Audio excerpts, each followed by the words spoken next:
The speaker is Dr. Lakhu Luhana. Dr. Lakhu Luhana is the chairman of World Sindhi Congress, dedicated to promoting the rights, culture, and the heritage of Sindhi community worldwide. Under his leadership, the organization works tirelessly to advocate for Sindhi issues, strengthen community ties, and raise awareness on national and international platforms. Dr. Lakhu Luhana. Thank you.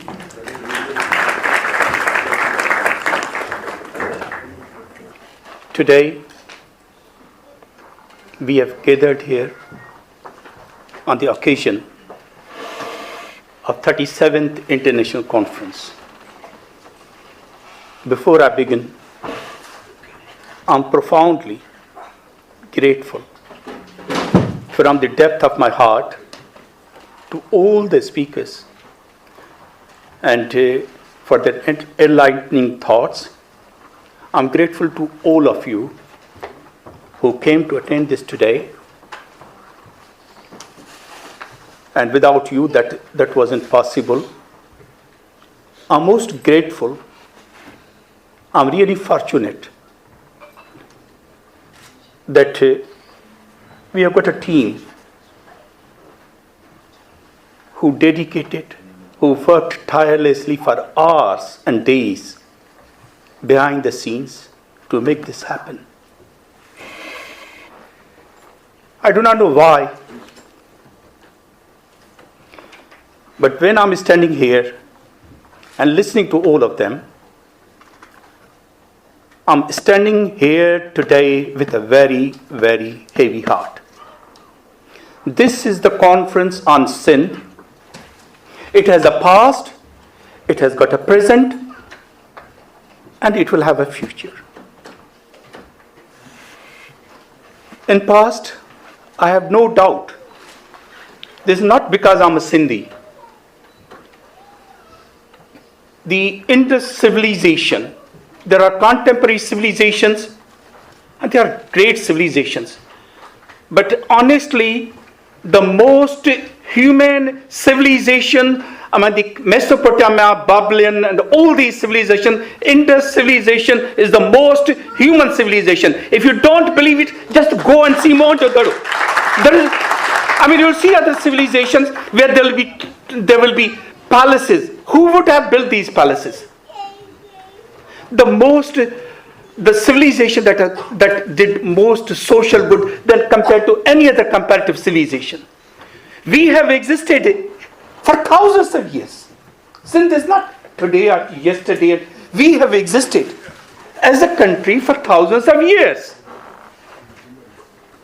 And therefore, in thousands of years, there will be good times, there will be bad times, we're occupied and all that. I will fast forward to present. UN says that 70% of Sindhi people don't have enough to eat. They suffer malnutrition and therefore the disease is consequential. The UN says that 75% of the people, Sindhi people, they suffer multi-dimensional poverty. Not poverty by money, poverty by food, poverty by water, poverty by education, poverty by health, poverty by everything. The Supreme Court, why? The Supreme Court of Pakistan says 80% of Sindhi people, the water that they drink is not suitable for animal consumption. Why?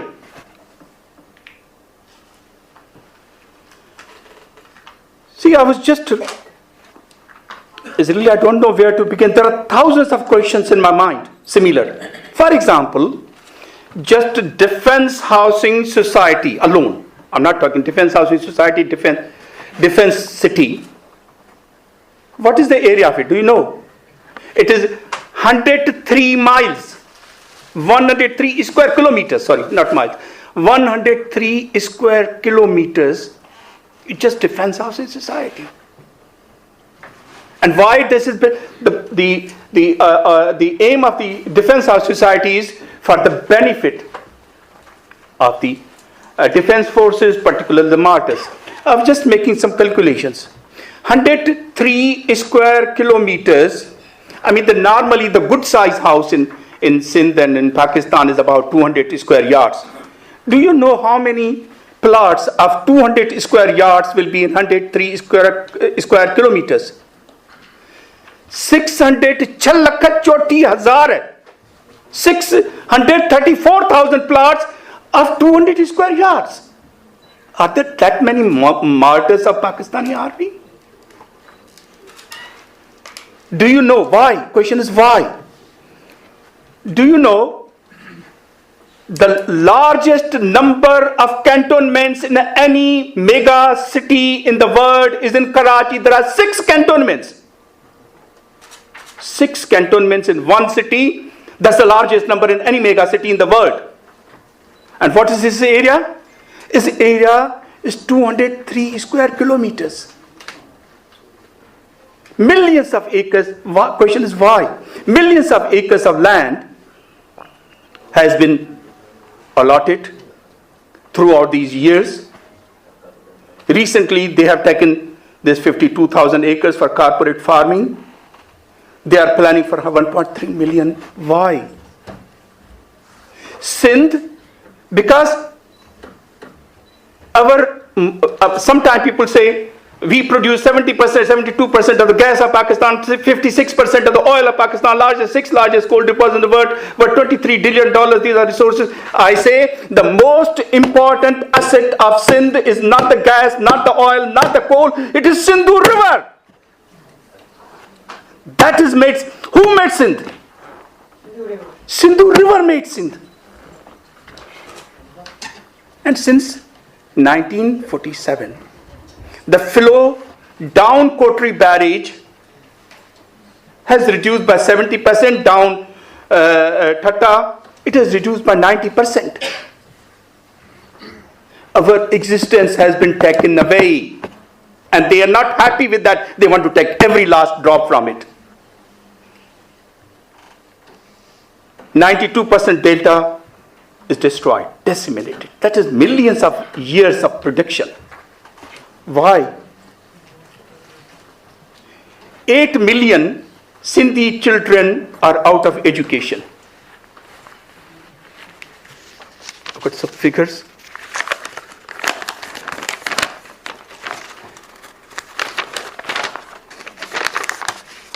These figures are not by me.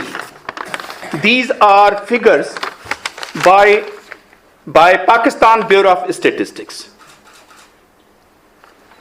The global literacy rate is 86%. Global average. The lowest literacy rate in the world is in Chad, and that is 27%. The woman literacy rate in Sijawal is 19.7%, Thatta is 21%, Tharparkar is 23.5%, Tando Muhammad Khan is 25%, Umarkot 25%, Kashmir 25%, Badin, go on, my God. Do you understand what this means? This is the literacy rate for the entire population. There are only districts in Karachi and Hyderabad that have got literacy rate more than 50%. All of the districts, they have got literacy rate less than 50%, and as lower than the chart. Say Thatta is 26%, Sijawal is 27%, Tanduman is 34%. What this means? They are not denying education. They are denying them the human existence. But deny the person who cannot write his name, who cannot read his name, a single word, in the era of artificial intelligence, you are denying them their human existence.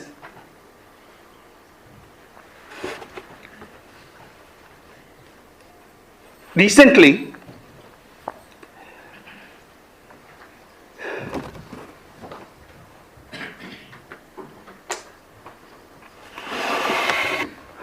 a medical researcher, they met me and they say, we wanted to undertake a research on the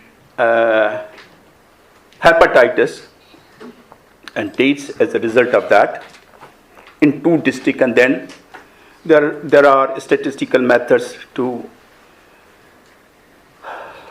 draw inferences for the whole Sindh, and that was a PhD project.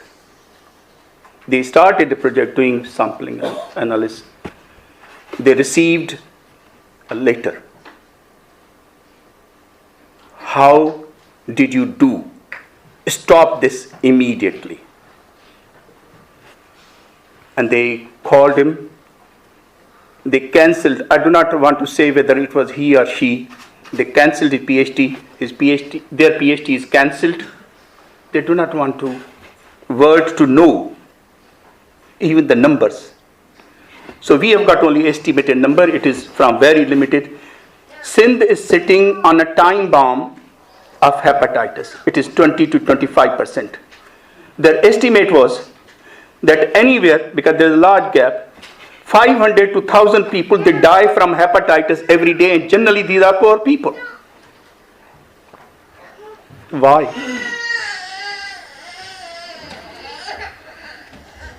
Do you understand the severity? Do you realize, the people who are sitting here, do you understand the severity of the issues? Why? If we don't find the answers to these, we won't be able to develop solutions and medicines for that.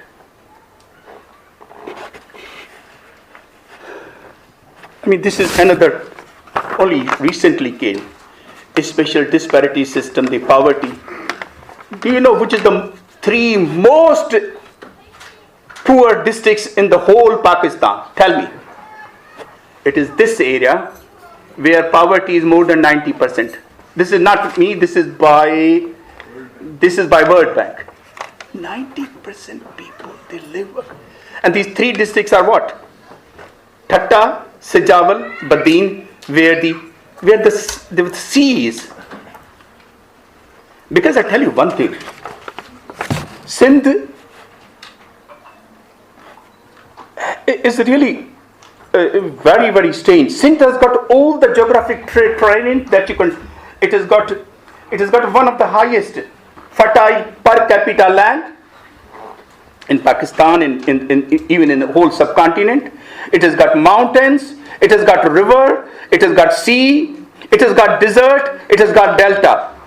There are more than 70% of the countries which do not have all these terrains together. They will have some of these terrains, or most of these. They don't have all these terrains. Sindh is that one. And the terrain, the three districts which are by sea, these are the poorest districts in whole Pakistan. Why? While I said that 74% of gas comes from, even the current situation, 74% gas comes from Pakistan, 54% oil comes from Pakistan, 6th largest coal deposit in the world is in Pakistan, in Sindh, and the only viable port of Pakistan is in Karachi. Then why? The only reason is because Sindh is a colony. If you don't understand this and don't recognize it, they have created their own narratives. For themselves, they can do anything for money. They will not be agents.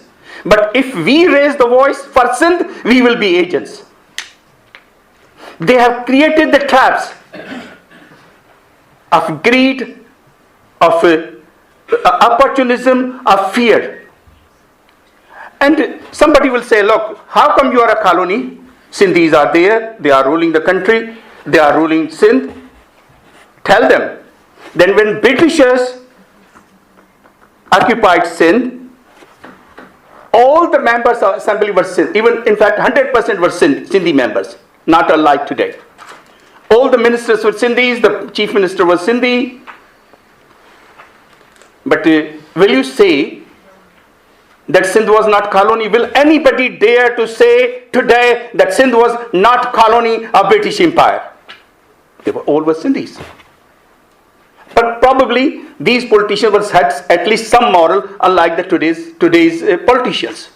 So we are in really very, very difficult situation. We are typical by any social science definition and mechanism. We are a colony.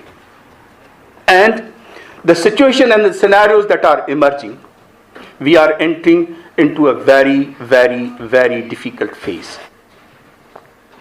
There is no other province and part in the whole subcontinent that has got that demographic shift as in Sindh. At the time of partition, we were 89%. Now they say you are only 62%. No other part is like that. And we are colony in Pakistan. And what is Pakistan?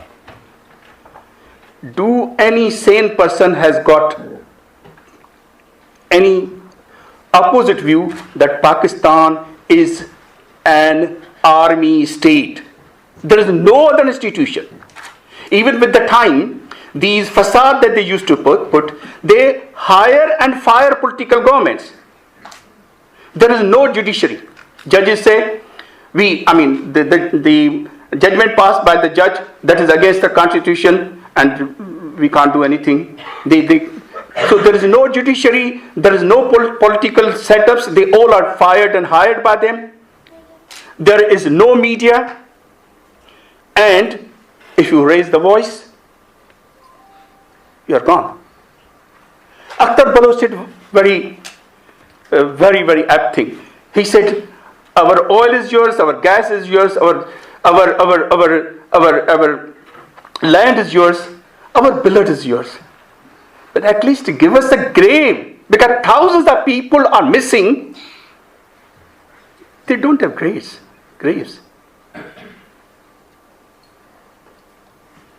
If you don't understand this today, you may be living lavish lives. Without these things, you may be trapped. I may be trapped in opportunism and greed and fear. But we Sindhis are in a situation whether to live or to die. The decision has to be made by us and no one else.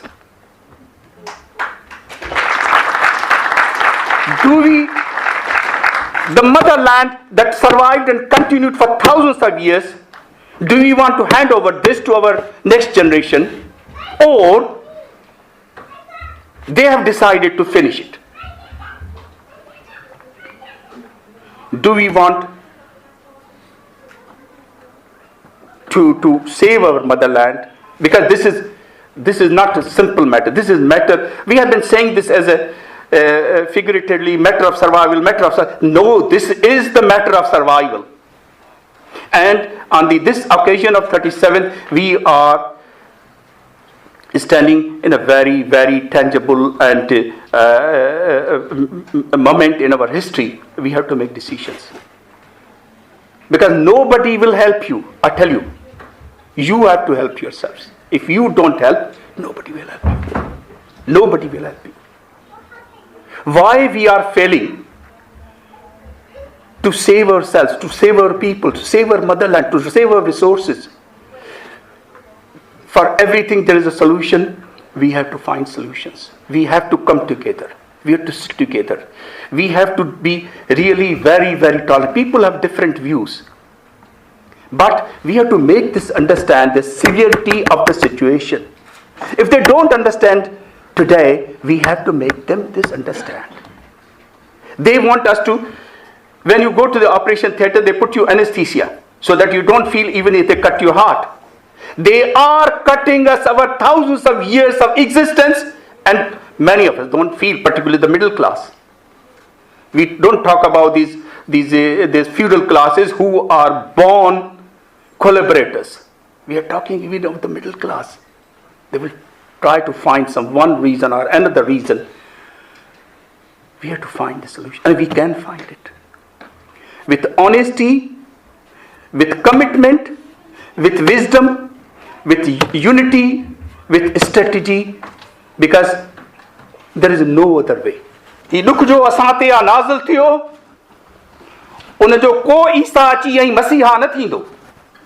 असां पाण पंहिंजा मसीहा, असां पाण पंहिंजा पैगंबर, असां पाण ई काफ़िलो, पाण सरवाण आहियूं, असां पाण ई पंहिंजो निर्वाण आहियूं, असां पाण ई राति जे रण जा राही, असां पाण आहियूं पिरह जा पैगंबर, असां पाण रहबर। जे असीं रहबर नथा थियासूं त असीं तारीख़ में ॾोहारी criminal थींदासीं। Because we will be the last generation who either will come out of this slavery or will perish. It all depends upon your consciousness. And there is a saying that if a cause is not worth to die for, it is not cause worth to live for. This is the cause worth to die for. This is the cause worth to live for. Thank you very much.